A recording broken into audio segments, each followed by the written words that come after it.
everyone, welcome back to Mayuri Stock channel. Now in this tutorial we are going to see the next swing component, which is a JTable.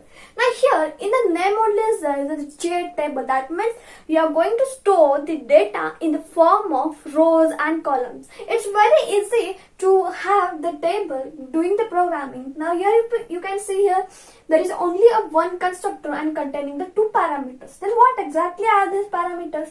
Now here object data, and it has two dimensions. That means you can create a two-dimensional array.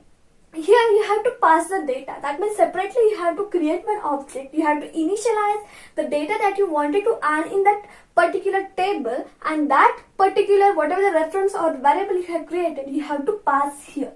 The next one is an object called head. That means here you have to pass the header file. Here it is the only one array you have to pass. That means now this is suppose your table.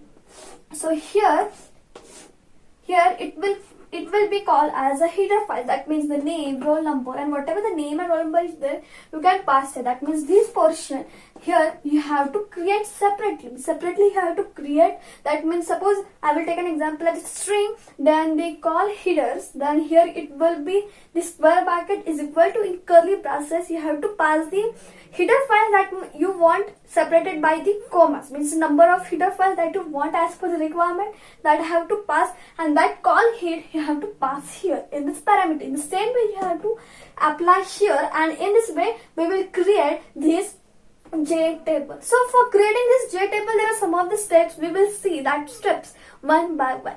Now moving towards the steps for creating a JTable. As usual, the first step will be creating the object of a JTable, right? And here you have to create the object, and we see the constructor, the single constructor is there for JTable. So there you have to create the table where you have to pass the data and the header files, right? Headings, whatever the heading is there. Now the next one is you have to create the J scroll bar, which is the rectangle area which has the vertical and horizontal scroll bar. Again, whatever your table is created, it should be added to J scroll bar.